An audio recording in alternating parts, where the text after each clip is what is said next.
Back to the Primetime Podcast. I have a special guest here, Dr. Mike Smith. He is a naturopathic doctor. I am super stoked to be here. We're on Sam Newell Road over in Matthews. And if you guys haven't heard about him, you need to, which is one of the reasons I'm here. So, Mike, thanks so much for being on the show today. Yeah, thank you, Chad. Absolutely. Appreciate it. It's great seeing you. Yeah, and you were just telling us that you're heading back to Buffalo.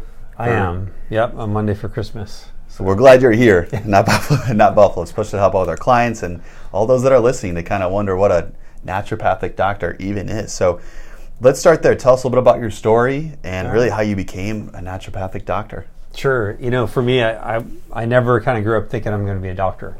You know, I always kind of thought, I'm just going to go off, and my dad was a businessman. I'd figure out something to do with that. Yeah. Okay. But in college, I became an athlete and became fascinated by nutrition and saw how food affected my performance. And so I started to read every book I could find on nutrition, and I just loved it. And years later, I graduated, went off and worked for a while, and still trying to figure out what I wanted to do. I was coaching individuals and teams and trying to offer as much as I could from a nutrition standpoint, but wanted more to be able to offer, and eventually read a book written by an ND. I never heard of ND before as initials, and so I went and looked it up and found naturopathic doctors. Oh. And when I researched it, I was like, is this like a real thing? Is this legit? Right. Like, what's the deal? I found out that it is. It's a legitimate profession where we're trained as primary care physicians. So we have the same medical training as medical doctors do, but we're trained from a very different viewpoint. You see, your medical doctor is trained to look at you through a lens of disease. Nice. They're looking at you to figure out what disease do you have, and therefore what drug do I give. For us, we're trained to look at you through a lens of health to figure out, well, where's your health at, and what do I need to do to begin to put back in place the right things to resolve the issue at hand, to really deal with the underlying cause of the problem to help to regain your health. And so it's a very different viewpoint. And this is one of the things that I think is such an issue today with our whole healthcare system, and why we see people that are sicker than ever, on more drugs than ever, is because the healthcare system is never dealing with the underlying root cause. All it's designed to do is to treat the symptom. And so they're treating the symptoms, which gives people temporary relief, but it doesn't fix the problem. And we don't fix the problem, as you know, the problem gets worse. Yeah. And that's what we're seeing. So for me, my journey was kind of a roundabout thing where I found something that just made sense. Yeah. Loved it. And had to go back and get some pre-med, prereqs, and then I'm off to Naturopathic Medical School out in Arizona.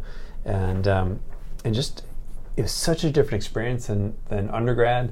I went on to college after high school thinking, I had to, because it's the right thing to do. Right, exactly. And then, I learned some stuff. Right. But, you're trying to figure out where's your path in life. Totally. When I found naturopathic medicine and I went to medical school, I loved every moment of it, because I knew why I was learning it. I had a place to put that knowledge, and it helped me to just understand better our body, our health, and just kept me excited and fueled. Yeah, amazing for that. Yeah. And it seems like it's totally flipped it on its head for what the medical professional is. So let's kind of get into a couple other questions too. We'll dive into that. Yeah. So, what are you finding lately that has really been helpful with some digestive problems with your clients? Perhaps they have IBS, Crohn's, or GERD. If you wouldn't mind, just share a little bit of information about what you've kind of seen with that. Sure. So many people are dealing with digestive issues these days, and in fact, I think the stats are something like 75 or 80% of Americans have some digestive symptoms every day. Wow, that high. And so it's most of us, right? Yeah. And whether that's indigestion or constipation or diarrhea or reflux, or the more serious things that you talked about, IBS, Crohn's, colitis, people are struggling with their digestion, which is a red flag. And the reason being is because your digestive system is the foundation of your health. It's the foundation of your health. It's where so many important things happen. There's the basic and obvious stuff that happens. There are things that we know of, things like it's where you digest your food and you absorb your nutrients. Right. But it's the stuff that people don't always realize that goes on there. It's where most of your immune system is regulated from. And I see so much immune dysfunction in my practice. Gotcha. And people don't realize how their digestive system connects to the rest of it. Right. Other thing that happens in your gut is where we produce a lot of our neurotransmitters that directly affect our mood, our mental function, the way we think. A lot of people are struggling with cognitive issues and cognitive decline or memory issues or brain fog. A lot of it's coming from your gut. It's amazing. Yeah, and also plugs directly into our whole hormonal system. And so many people are dealing with different hormonal issues or hormonal imbalance. And if we don't have a good, healthy digestive system, the rest of us is going to be in struggling. So it's one of the things that when we work with people, it's actually where we start. We start dealing with the gut first because it's so foundational.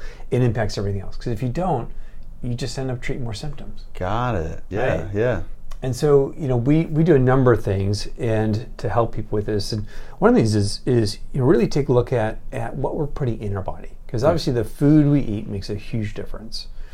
And we help people start to make some dietary transitions to help clean up what they're doing. Okay. Moving away from more of the processed foods to more whole foods. Nice. And we help to take people through a gentle detox to help to quickly calm down the inflammation that's going on in their gut and help it to start to heal. Nice. And through that process, people start to get more energy because they get more of the nutrients into their body. So things can function better. Wow. And then we take a deep dive into food to help to figure out what's the right foods for you. Because there isn't one dietary approach for everybody. There's some basic guidelines. Yes, you should eat whole foods, eat more fruits and vegetables, eat stuff that doesn't come in a package. Yeah. Get lots of color on your plate, not Skittles, but veggies and fruits, right? Good clarification, so these are important things that we want that are good for everybody. But then, we do some testing around foods to figure out what's the right foods for you. Because some foods you're eating could be triggering your immune system, could be causing more inflammation. And they could even be healthy things. Wow. And so we don't figure this stuff out. Yeah. They can also be obstacles in the way. Where it might be the things you're eating every single day that you think you're doing yourself good, but if it continues to create more inflammation, cause more of that indigestion that's happening, we need to deal with that. Yeah.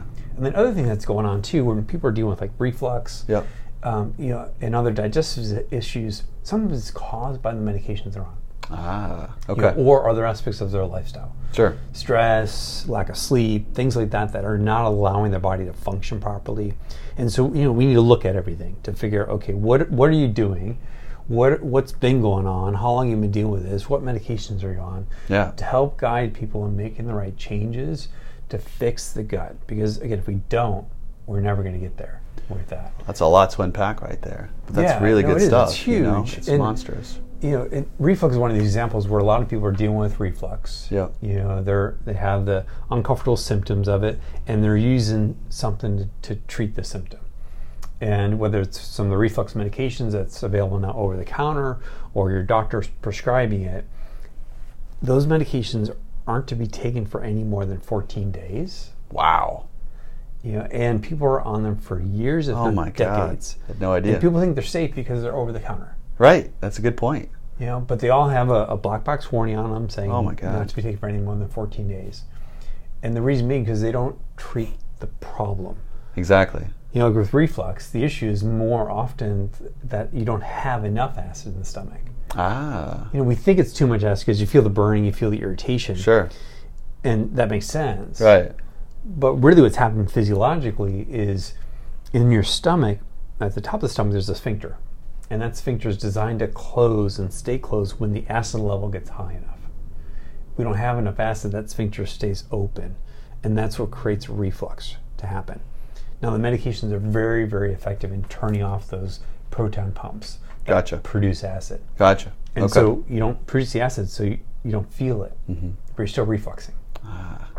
In fact, when you look at the long-term studies with those medications, we actually see an increase in esophageal cancer. Oh my gosh, not really? A decrease, which is the whole reason why they're prescribed in the first place. Oh my gosh. But we see that because what's happening is you're still refluxing, you don't feel it as much, and it's still irritating the tissue, causing changes in those cells that can create a state of cancer in the body. And so that's a real concern. And if you can't always just stop your medications with those, because you'll have horrible rebound reflux and you won't like it very well. And so it's a process. It's a process of getting the stomach to start to function better again, get it to start to do its job properly, so you can start to digest and break down your food. Because if you're not digesting and breaking down your food in your stomach because you don't have acid, right? Because that's what acid does. You're then passing not fully digested food into the small intestine, which creates more inflammation in the lower intestines, but also doesn't allow you to absorb nutrients. Right. It's a tough cycle. Causes fatigue and brain fog and hormone imbalances and heart arrhythmias and all kinds of issues that I see people walk in with, and they're going to all these different doctors trying to figure out what's wrong with them. Yeah. And when I take their history, I realize they've been on a proton pump inhibitor for 20 years, and no one ever told them that they're not supposed to do that. Holy cow. Yeah. I love that you guys are objectively attacking the root cause. I think I'm sitting here like wondering, like, why isn't everyone experiencing this? And I'm sure you chuckle at that all the time, but I'm like, this is kind of the way it feels like primary care should be, right? That one-on-one connection. Let's, you mentioned a good subjective history. Let's figure out the root cause. You're objectively attacking that. Right. I'm just like kind of baffled at myself. And I wanted to go back to what's an example of like a food that maybe someone thinks is healthy. They're eating on a daily basis and they, YouTubed it or whatever. They think that's a healthy food. What maybe that you found with some testing that, hey, like this is actually not good for you. Yeah. Well, it could be anything for people. And so we're doing blood tests to look at what's called food sensitivities, which is an IgG response. And those who aren't familiar with immunology, IgGs are immunoglobulins produced by your body's immune system that are antibodies that are specifically designed to attach to something that tells your immune system to go and attack that. And when you have an antibody against a food and you eat the food, your body starts to attack that, which creates a whole cascade of inflammatory reactions. And so, it could be things like certain, walnuts. It could be green beans. It could be, it could even be bananas or something that, again, we think are healthy, and they are. It's not that these foods aren't healthy and you should avoid them, but if we find that your body's being triggered by them right now, our goal is to help you make the right changes to heal the gut so that we can work towards trying to bring that food back in. Because a lot of times you can heal from them. Now, some things you can't. That are more lifelong reactions, and those we work with people to identify what are those through the testing, but also through kind of our process of kind of eliminating some of the things you're reacting to, healing the gut, and then trying to bring those foods back in to see how you do with that. Nice. It's a very personalized approach too, right? Which I really like. It's like based off your anatomy. Would you call it genome? Or what is it that makes certain people, sensitive to certain good foods? It's not so much our genes, it's more of our lifestyle. Oh, okay. It's the world we live in today, where we're exposed to all kinds of chemicals and toxins that freak out our immune system, right? They're not supposed to be. Their immune system gets hyperactive to things. You throw that in with some stress and some processed foods, and then your body's going to start to react to things because we've got inflammation happening in the gut, and it's going to start to react to more and more things because what happens when you have inflammation in your digestive system, your digestive tract is designed to be a selective filter. Meaning that the cells that line our intestine are linked together through what's called tight junctions, where they're very tightly linked together, and they're only there to allow into the body what should come in. Got it. Yeah. Because it's kind of a weird thing to think about, but what's inside your intestines is not inside your body.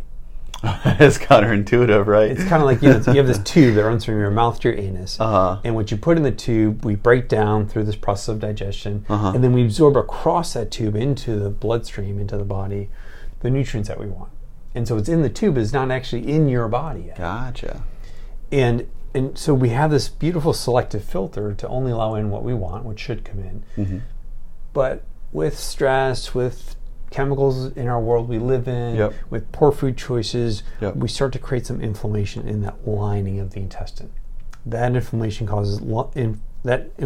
creates inflammation in those cells, which now normally they're formed this tight junction. Now you have these like little gaps, these little holes in between the cells that now can allow not fully digested proteins to pass directly through into the bloodstream, which freaks out your immune system. Yeah, it sounds like it. Yeah, right? Because the immune system's like, what is that? Why is that here? And it starts to attack it, which creates a whole other cascade of inflammatory reactions. Yeah. And so that's also referred to as, if you ever heard this term, leaky gut. Yeah. Absolutely. Where now we've got, like, rather than a selective filter, we've got this kind of sieve that's allowing things in that shouldn't come in. That's creating a whole host of other issues. Because when you have these inflammation inflammatory reactions happening in the body, this inflammation is going to start to show up elsewhere in the body. And it's going to start to show up in the weak areas, where if you had an injury before, or you've ever experienced brain fog, that's inflammation in the brain, things like this, where we feel certain achiness showing up in different parts of our body. It could be from the things you ate. It could be from your gut and what's happening there. It's funny you say that, because that was actually one of my next questions, because I know you treat a lot of autoimmune diseases or problems, and people have swelling in the joints or achy muscles. Is it kind of along the same stem of what you're talking about in terms of how you treat it then? It is. Yeah, very much so. So, I see a lot of what I call just immune dysfunction. I see it as this continuum. Okay. Where people have, allergies or eczema or asthma, and then the further end of that continuum is autoimmunity. Okay. And then I have a lot of people that kind of fall somewhere along the continuum, but they don't yet have a diagnosable autoimmune disease, but they certainly have more going on than just asthma or allergies. And this is kind of the tough point where people end up, because they don't feel well, and they go to the doctor because they don't feel well, and they run some tests, and the doctor says, "Oh, everything's good, you're fine." But it's like, wait a minute, I don't feel well. Yeah, it's so this can't be the reality, right? Yeah. Well, a couple of things are going on with this. One is that the doctors are only looking from a disease standpoint, and so again, they're only running tests to figure out what disease do you have. And if you don't have a disease, then you're fine. Yeah, you must be fine. Right? Dichotomous, yes or no, right? That's it. I don't define health as just lack of disease. No, right? Heck no. It's vitality, it's energy, it's being able to, there you go. to physically do the things, mentally do the things, be in a healthy place spiritually as well. Yeah. In mind and body.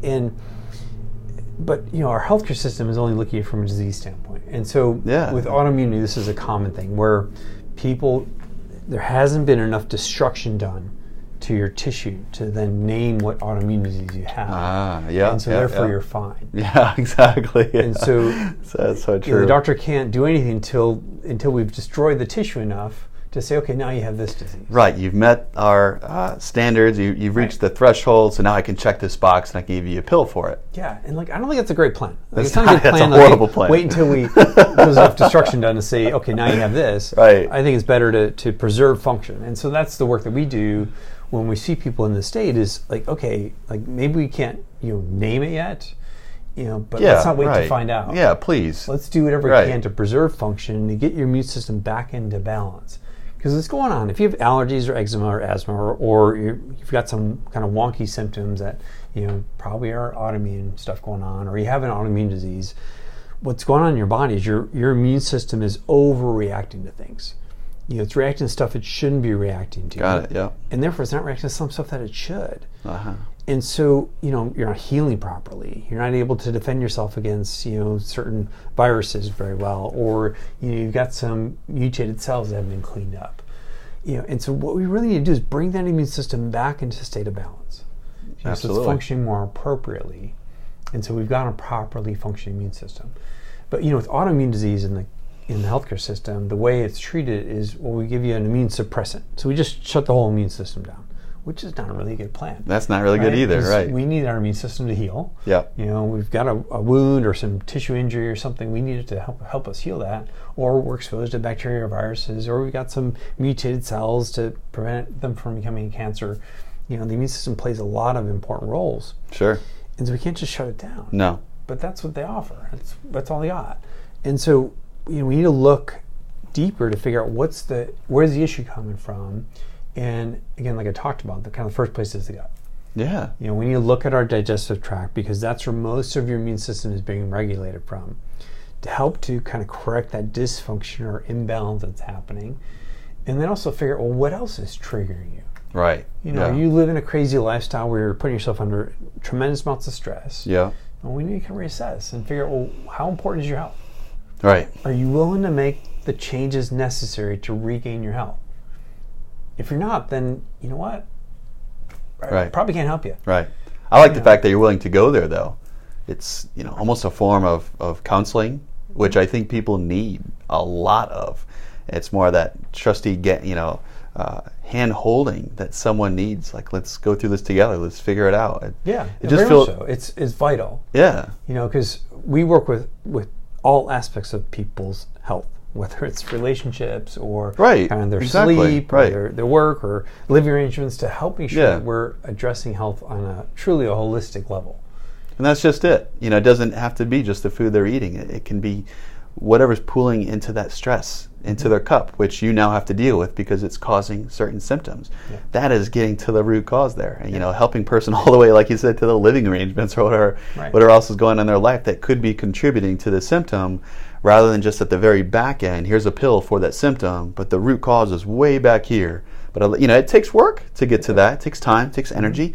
But for true ultimate holistic health, like you covered, all the aspects of that, you have to go to that great extent. Yeah. So. Yeah. I mean, it takes. Yeah, you're right. It takes work. It takes effort. But isn't it worth it? Absolutely. I mean, that's a no-brainer to me, right? Well, it is to us, but not everyone has taken the time to think of it that way. Right. Right. Because we lead crazy, stressful, busy lives. Yeah. And we feel like there's so much to get done. There's so much to do, but we're putting our health off. We're putting it aside. Yeah. And the reality is that's the most important thing. Because if you don't have your health, what difference does the rest of it make? I agree 1,000%. What the deadline is on that next project, or how many things your kids need to get done or need to accomplish, or it doesn't matter. We need to take care of our health, right? And we need to be willing to prioritize it, right?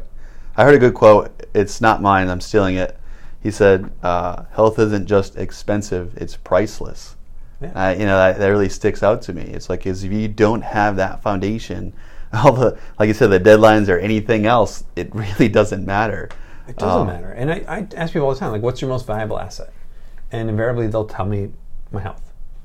And so then I'll ask, well, in what way are you investing in it? Nice. That's a really good question. Daily, weekly, monthly basis. Like, what's that look like for you? Yeah. We don't talk enough about investing in health. Mm-hmm. There's a lot of conversation about investing for retirement. That's true. Making other investments. Right. But like, what good is it if you don't have your health? Right. Like, I see people every week in our office here that have invested well for retirement and then don't have the health to enjoy it. Yeah, that's a great point. They're trying to figure out, how do I get my health now that I've ignored it for 50 years? Mm-hmm. I've got the funds, but I want my health back. Right. And the unfortunate truth is, you cannot write a check.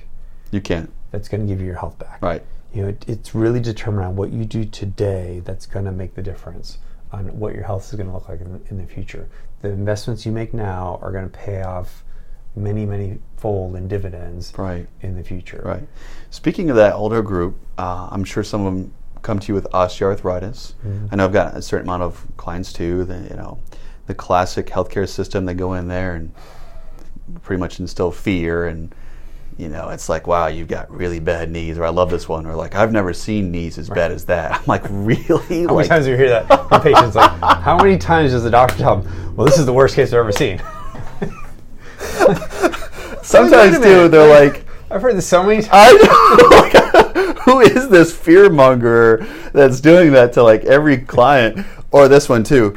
Wow, did you get in a car accident the other day or something, like just totally off the wall? I'm like, this is a joke at this point. Yeah. Oh my God. Anyways, so when someone comes to you, maybe they even heard that, I guess, what could you do to approach that person? Maybe they are ready to enjoy retirement, but they realize they've kind of been misled. They don't have the health they want. They want to get moving again. They get x-rays. They see osteoarthritis in their knees or hips. I mean, if they come to you, what kind of, how can you help someone like that? Well, first off, it's often help them talk them down from the fear that that's been created by doc in the healthcare system. And please don't hear anything I say is against medical doctors. I have a lot of friends that are MDs. Totally, I'm with you. Yeah.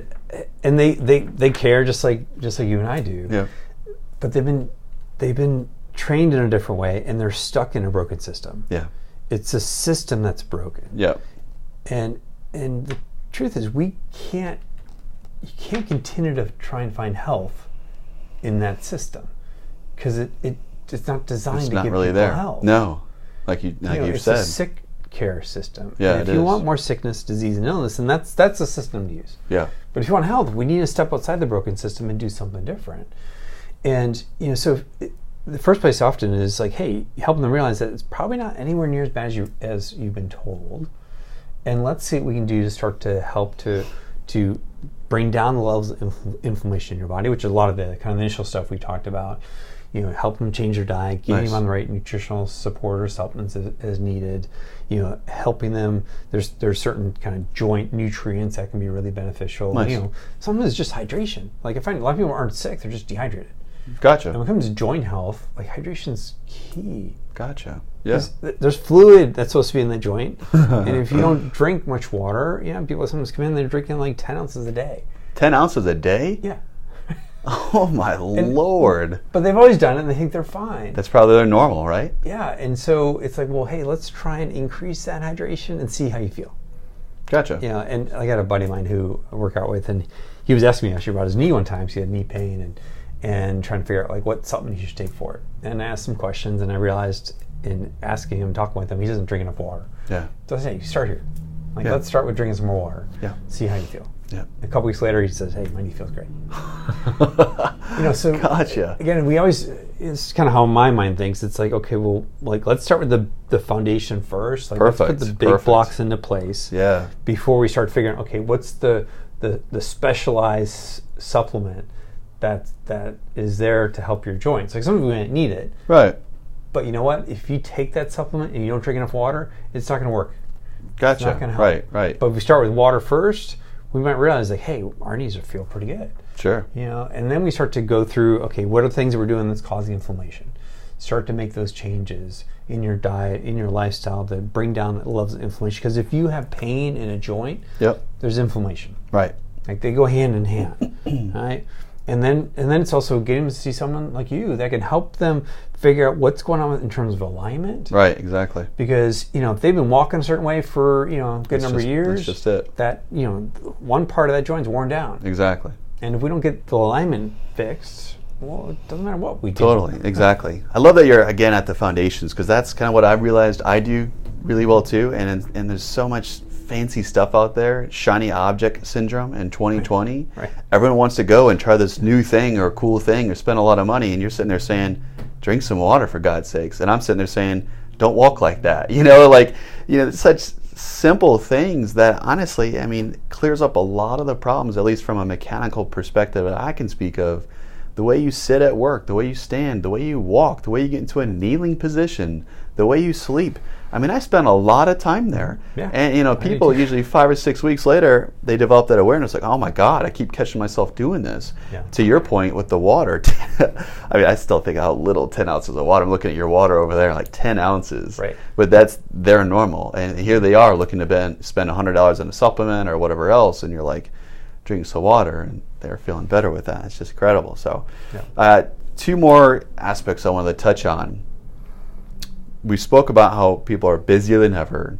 It seems to have led to even my clientele that I've seen with more anxiety, depression than ever, and they kind of run hand in hand. Yeah.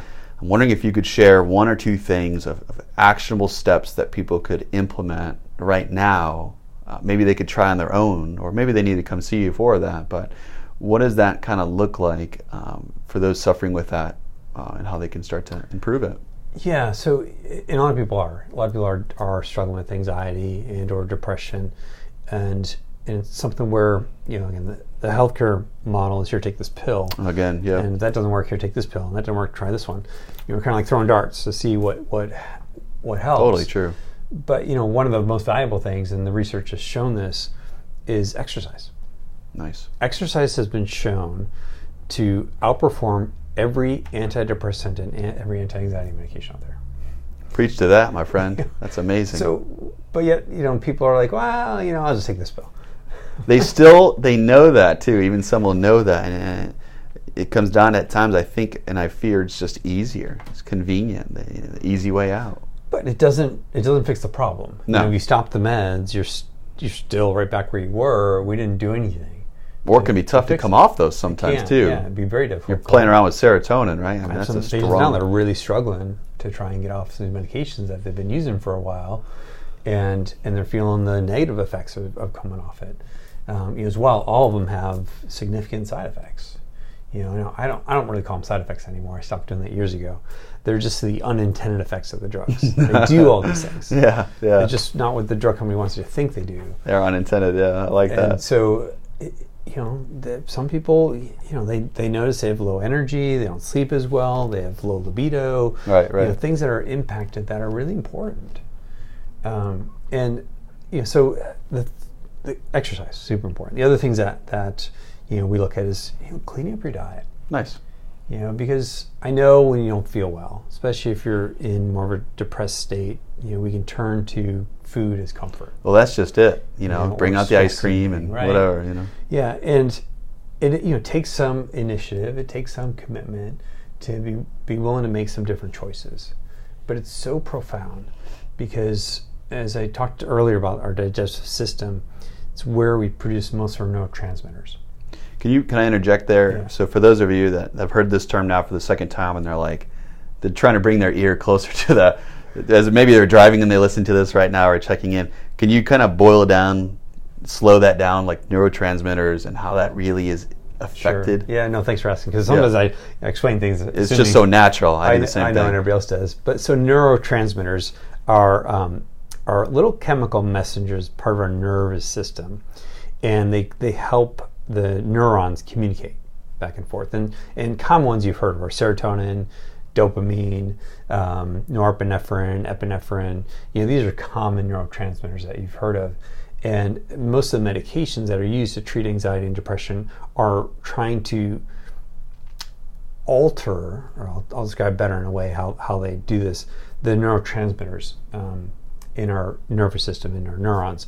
And how they really do this, most antidepressants are what's called SSRIs, which are selective serotonin reuptake inhibitors. Right. What that really means is in between the neurons, there's a little space. And the one neuron will excrete serotonin to tell the other neuron a message. And that serotonin is then reuptaked by the original neuron that released it. And it's kind of a reusing system. Well, an SSRI, what it does is it inhibits the reuptake of the serotonin. So the serotonin stays out in between the neurons longer. Nice. And so it tricks the neuron to think that there's more serotonin there than it really is. Yeah. And so it only works if you have enough serotonin. That's a good point. But sometimes, we look at, and we do testing on this as well, is to figure out where people are at, and they don't have any serotonin. So, we probably need to fix the issue that's not allowing them to produce serotonin, which often is from the gut. There you go. Where they don't have the right amino acids, they don't have the right building blocks to make those neurotransmitters in the proper way. Perfect. And so we need to start to support things differently, rather than just trying to trick the brain into thinking there's more serotonin than there really is. Yeah, it's well said. Yeah. Really well said. I think that's all. Oh, there's one other question I had for you. Yeah. So, we treat a lot of men over at Pr1me Movement, 40, 50-year-olds, low testosterone, maybe aren't recovering from the workouts or heck, even the manual therapy I do to them. Mm-hmm. And then women too, that's a different discussion, but they put the cross symbol when I say testosterone. I'm like, no, you need it too. Let's start with maybe what some of the signs or symptoms would be with low testosterone. Yeah. And if you wouldn't mind, go men and female. Sure. And then touch upon what are some, again, actionable steps that they can start to do to flip that around. Yeah. So even before that, I want to talk a little bit about hormones as a whole. Perfect. So testosterone is a hormone. And people don't realize this. We have over 600 hormones in our body. I didn't know that off the top of my head. That's a lot. Yeah, it is. And so these are, talk about neurotransmitters being important chemical messengers in between our neurons and in our nervous system, mostly in our brain, but throughout our nervous system. So hormones are important chemical messengers throughout our body. It's kind of like the telephone wiring that communicates how everything works and how one area of your body, your different organ system, knows what's happening somewhere else and knows how to respond and what to do and all that. So all of our hormones are interrelated, meaning if you start to mess with one, it's going to affect the next, it's going to affect the next, it's going to affect the next. And what we really need to achieve health is we need hormonal balance. Because most people walk around in some state of hormonal imbalance, and this shows up in lots of ways. Like if people are dealing with an issue with sleep, it's often a hormonal issue, or they have a weight issue, it's a hormone problem, or they've got some brain fog going on, it can be a hormonal issue, or they've got mood imbalances. There can be a hormone component to these things that are impacting them. And so we need to kind of look at the whole picture to understand this. And you can't just slap a patch on and think you're fixing something. Because what you're really doing is you're creating a hormonal shift in the body. Nice. Instead of creating hormonal balance. That's a really good way of looking at it. Yeah. And like thyroid's another hormone, and insulin's another hormone, and these are really important hormones in our body that we do specific testing on to help to understand what's really so with them. Yeah. Because most of the time I see people that have thyroid issues where the thyroid glands aren't functioning properly, but they don't know because their doctors aren't doing the right tests. They're only looking to see if you have a disease, not where's your health at. And so we do comprehensive testing and start to figure out, well, where's your health at? Love it. So we know how to address things before they become a disease. Really good. So we can fix and resolve the issue. One of the things we always test for is testosterone. Okay. Because it's such an issue. Yeah. For both men and women. And the issues that show up are somewhat similar. Testosterone is really important for men and women to help support motivation, maintain proper muscle mass, helps to improve your cognition, your brain function, your cardiovascular system, and libido. And so these are important things. And testosterone is a hormone that for men, we have a lot more testosterone than women do. Right. That's where our bodies are designed. And kind of so here's an example of one of the other issues when your doctor does testing is, a normal lab range for testosterone for a male can be 200 to 800. It may vary a little bit based on your lab. But that's what's considered normal. The normal lab range, the way that's established, and most people don't realize this, is it's based on the average of the people that go to the lab. So who goes to get lab tests? People who have symptoms, or right. maybe most likely low. Yeah. People have got issues going on. So they take the average and they call that normal. So normal is based on a bunch of sick people. Yeah. Like that's not normal. That's our standard. Right? That's not health. Right. And last 15, 20 years I've been practicing, I've seen the lab values change over time because we've gotten sicker as a population. And so that's a real concern. So Absolutely. We're not looking at things from a health standpoint. And so when we look at people's lab work, we're looking at things through a narrower lens to figure out where should you be for health. Right.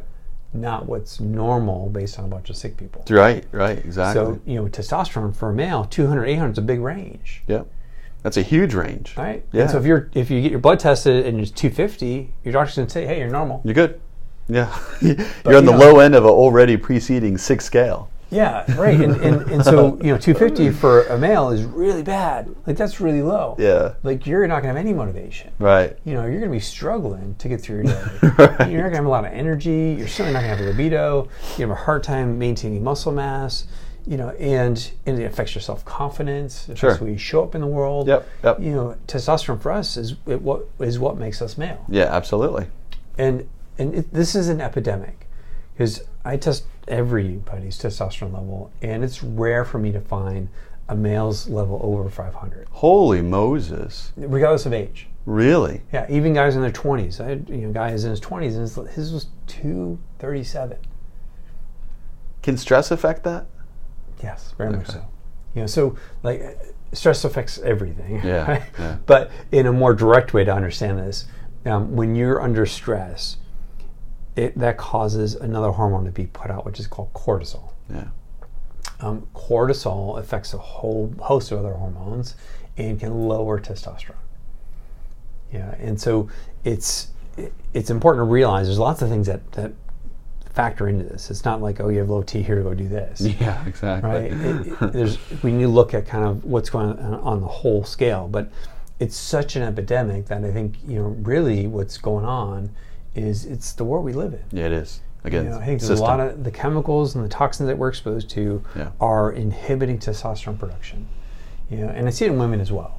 Women, you don't see it as much because the scale's not as big. Right, that's true. Normal scale for them is like 20 to 40. Oh, okay. And so it's not as big of a range. So, if they're at, 25, you're like, well, okay, it's not that bad. Yeah, sure. Okay. But with a man, it's a bigger difference because we need more for one, and there's this bigger range. Yeah, monstrous range. And, in fact, the lab values for testosterone years ago used to be much higher. 1,200 was normal. Is that right? Yeah.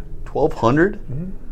But now 800s. the top range of normal. Oh my God! Okay. So if I see someone that's so skewed, 1100, like I'm celebrating that because it's not too high. Like that's still normal, right, in a healthy male, right? And so we need to kind of figure out how do we help this situation, and it's really it's often not a quick fix. Because we need to first off kind of clean house, do some cleaning of our own internal house, our own body, helping to kind of remove some of the chemicals and toxins we've built up and stored up over the years, which is going to help you to improve hormone balance and hormone function. Because our liver is a main organ of detox.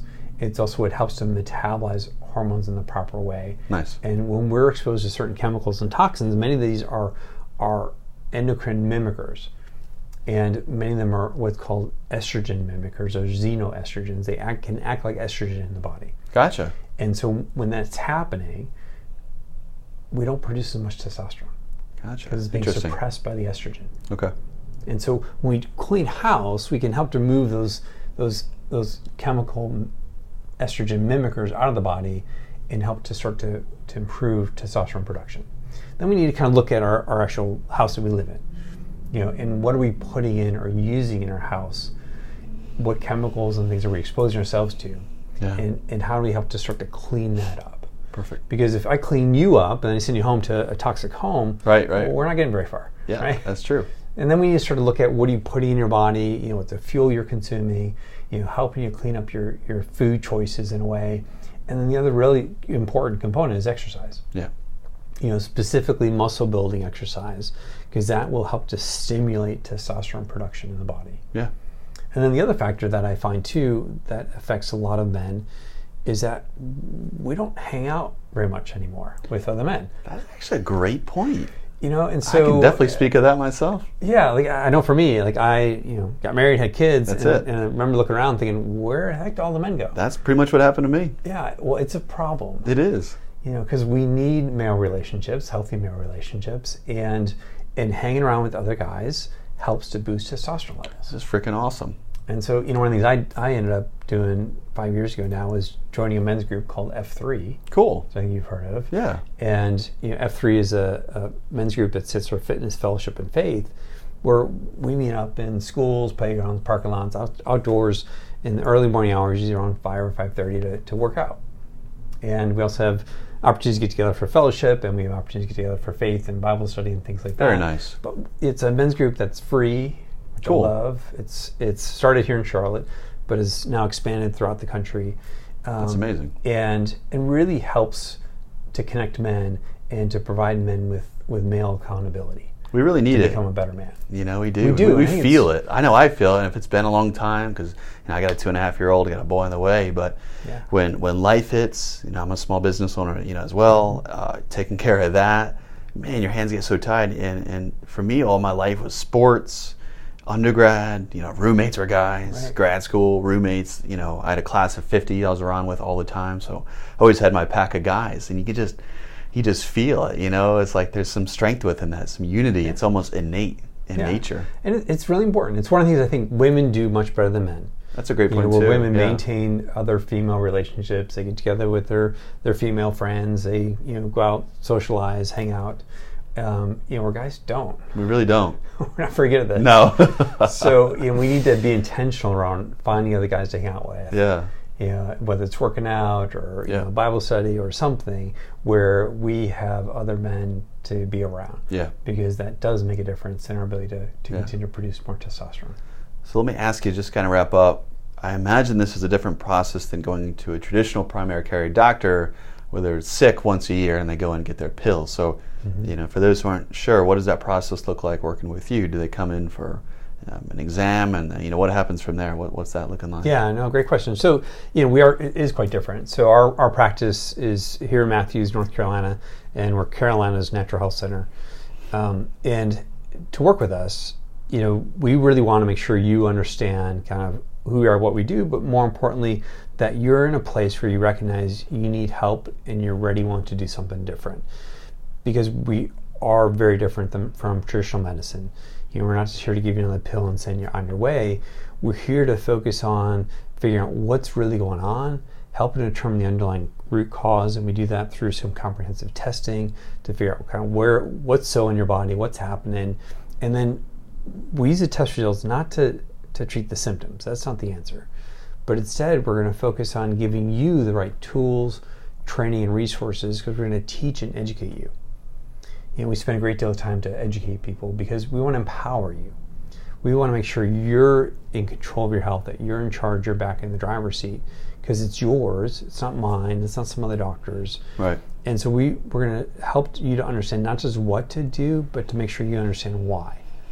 Because we're also here to affect lasting change. We have little interest in helping somebody for just a few months.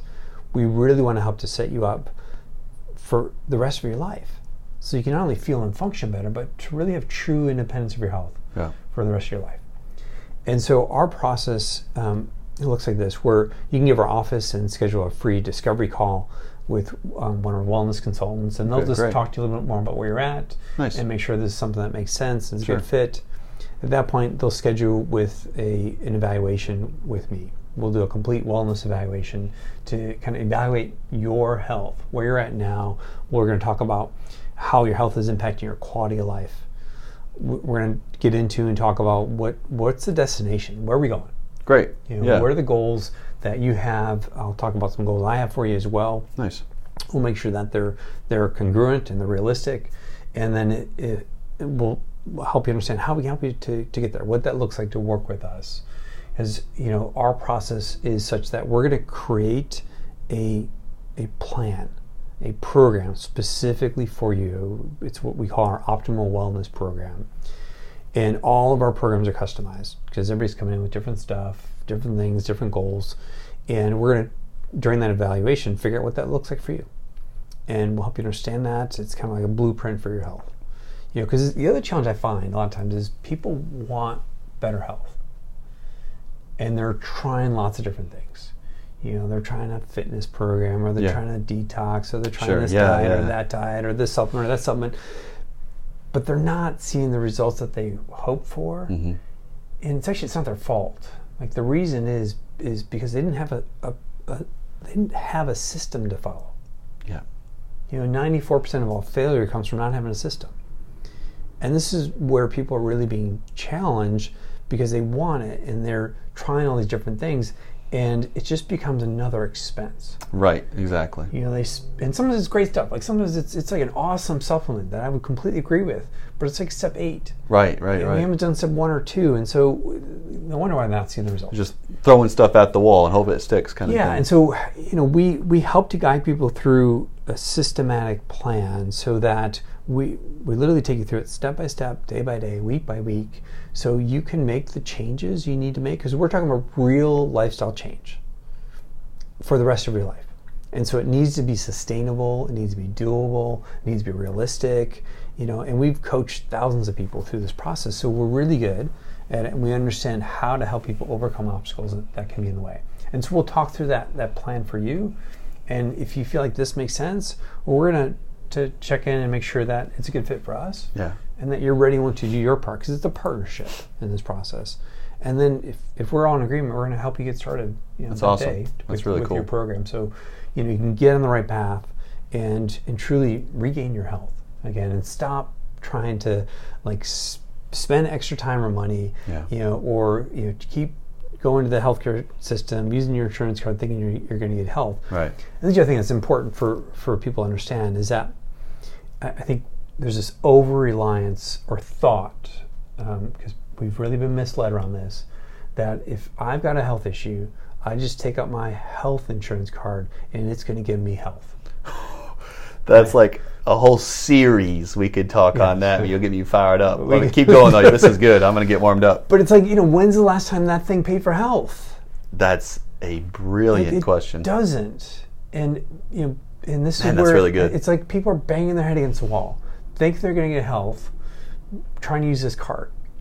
But I want you to think for a moment about any other insurance you have: car insurance, homeowners insurance, life insurance. Like, what are those you excited to go out and use today? None, right? Because if you do, that means that we've got a serious problem. Like, it's crisis time. Right. It is crisis time. That's the reason why we have insurance. Yeah. It's for times of crisis. And so if you are using your health insurance card, health insurance is for the same purpose. It's for crisis. So it's kind of a wake-up call, like, well, I'm really in crisis, there's a problem. It's like my car is, totaled. I need to get a new car. Let me use that. It's kind of the same idea. My body's almost feeling like it's totaled. And that's where... And there's a time and place for it. Like that's the time to use it, is when you are in crisis. Yeah. God forbid you get up in an accident, yeah. you break your leg. Like, take out that insurance card, go to the ER. They're wonderful. Right. They're wonderful at putting you back together, saving your life, doing those things. But for most of us, we're dealing with some kind of chronic health issue. And we keep thinking that, okay, that next pill is going to fix me. That next doctor appointment is going to have the solution finally. That's it, yeah. But I'm here to tell you it's not. So, stop trying to chase that. That's never going to happen. And you know what? You probably have not been investing in your health in the right way for a lot of years. Right. And so it's going to take an investment, but it's an investment versus another expense. Right. Isn't it time to start doing things in the right way? Right. To ensure that you've got the next 20, 30, 50, 70 years in front of you, that you've got your health to enjoy. And so that's where, we help to change the paradigm a little bit, help to shift the conversation. That's it. So that we can get people on the right road. And keep you out of the circus system, because when you really focus on health, we're focusing on prevention as well. That's exactly right. It's not about dealing with what's going on with you now, but it's like, hey, let's make sure we're doing the right things to prevent future disease. Brilliant. Our paradigms align so well with that, because that's kind of the same idea we have. Like, I'm not here to just take care of your knee. Like, I'm here to transform your life so that you don't ever really need me again, too. Right? It's like, it's a bad business model, but it's a great ethical standpoint. It's like, there might be the idea of like a checkup, every now and then. Sure. Just, are you still maintaining what we talked about? But otherwise, be on your way, and you guys follow that to a T, which is freaking amazing. And I really like the mindset. It is really a mindset about pulling out that card. I like the analogy to the car insurance, right? It's like, it's usually because something really bad happened to your car, and they've got like this misled hope. And that's where I like your idea. It's a system. They have this misled hope that I pull that thing out, and that's my ticket. Give me my pill, and I'm good to go. Yeah. So much deeper and richer than that. It is, and I'm not against drugs and medications. Nor am I. There's a time and place for them. So I'll be the first one to tell somebody, hey, you need to get on this drug. But we need to get real and understand that there's not a drug in the world that improves health. That's not what they're designed to do. But again, we've been misled. Yeah. We've been sold the wrong deal. Yeah. Right? And you don't have to go very far, just watch some TV at night and you realize all the commercials for trying to sell us on the next drug. And that's not where the solution's at. So if you're a Pr1me Movement client listening right now, you need to at least give these guys a call. All right, I can at least influence my crowd a little bit better than them. So if I see you, I want you to know that I'm honing you. Almost everyone, the point I'm trying to make is like, almost everyone should at least be making a call. Whether they feel great or not, this to me, I want to say is the future, but it should be just the standard to what I feel like healthcare should look like. There's just a little bit of a latency, a lag time. I think we'll catch up. It unfortunately could be 20, 50 years, who knows, because you're talking about a whole cultural shift. Right. So for those few, be proud to stand alone to do something different like this now, because it should be the standard in the future. I mean, honestly, the way you've said... Should be, absolutely, it should be, yes. But, it's certainly far from that now. And I realize there's a big gap. And I tell people all the time, the service I provide, I'm not here to replace your primary care doctor. Nice. But I'm here to fill in the gap between what they can offer and the health you really want. Nice. And that gap has gotten huge. Yeah, that's so very true. We got a big role to play, but we're up for it. We do it all the time. We love what we do because the joy we get is we see you regain your health. We see you get back to your energy level, be able to get back down on the ground and play with your kids or grandkids and get back up again, have a more intimate relationship with your spouse to really get back to living life at a higher level. I love it. It's fantastic. Like why we're here. Yeah. Any closing thoughts or anything else that you haven't said? There's lots more I can say. But it's hopefully your audience understands that I'm passionate about health because it's what's vital, and there's not enough talk around this. There's not enough action, and that's one of the biggest things that it takes you taking action. You need to be committed and you need to be willing to do something different. Because some people say, well, that sounds really good. I think maybe I'll just try it. Yeah, sure. Well, we're probably not the right place. Nice. You know, if you're committed, we're all in. Yeah. Because we are 100% committed to our client's success. But we expect the same level of commitment from them. Because, you know, I'm not dragging somebody through the mud. No. Hoping they're gonna get some results. You know, we're realistic about this. But we want people to succeed, and we have an incredible success rate with the people that we work with. Absolutely. Yeah. Well, Doc, thanks so much for hopping on today. For those listening, you might have to go through and listen to this a couple times or 3 times because there's a lot of information unpacked. Yeah. Again, we're on Sam Newell Road over here. Beautiful facility. It's very quiet. It's very peaceful. It's almost like you can feel the healing through the walls kind of sense, and it's a really great start. For a lot of those who have tried corticosteroids, they've been kind of beaten through the system. Like I said, they've got a free call, which is a great place to start just to inquire. And if you're on the fence, just make the call and you'll probably thank yourself later. So yeah, I mean, definitely. You can reach out to us here at our office. Our phone number is 704-708-4404. You can go on our website, Carolinas, it's with an S, carolinasnaturalhealth.com. And when you call us, we'll offer you to schedule a free discovery call, or we have some free events and seminars that I do that are just there to educate people and help them understand some of the things that we talked about today and help them to take the next step towards better health. Perfect. We'll make sure to grab those links too, so we can put them, for those of you watching now live on Facebook, we'll put that down below and the YouTube as well. So, perfect. Thanks so much, Doc. Thank you, Chad. Thanks for tuning in, everyone. Take care.